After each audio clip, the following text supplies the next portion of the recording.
detectives do not know how many homes this guy may have broken into and how many victims there might be, but police are saying we're talking about young girls here. Police say this girl was terrified, at first pretending to be asleep, but then screaming and waking up her mom when she thought that this man might touch or assault her.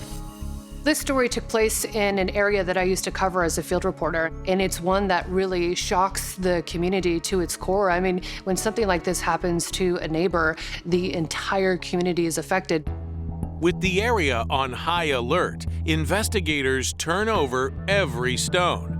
But the huge break they're looking for comes from their 13-year-old victim. Our victim and this female friend of hers, they both dance at a local dance studio.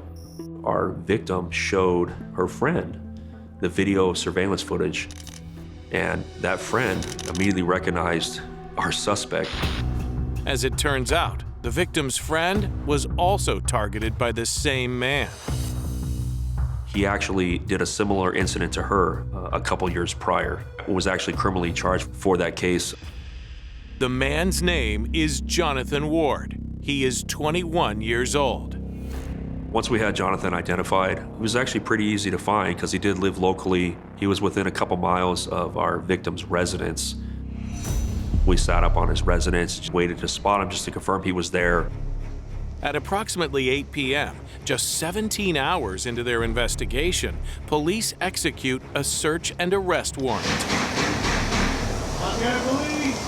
Walk out there. Send him out to me. It's my son. Runner. No. Get him back. This way.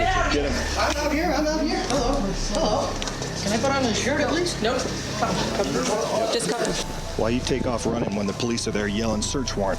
I didn't know it. Sit down. Sure. I just want to know what's going on. We'll explain. We got him into a police department setting, and he confessed to everything. He took a liking to her because he saw her on Instagram, and that's when he kind of became infatuated with her.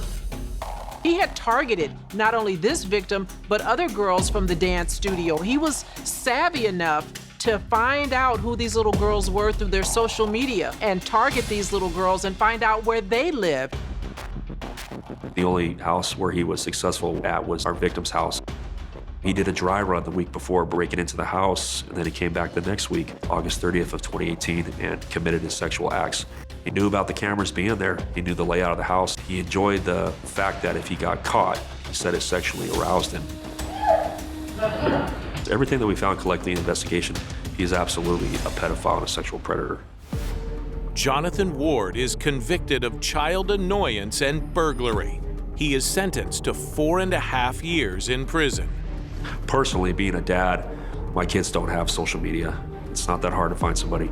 So definitely be cognizant with what you're allowing your kids to do, because this could happen, and it does happen. So you really want to be careful with that.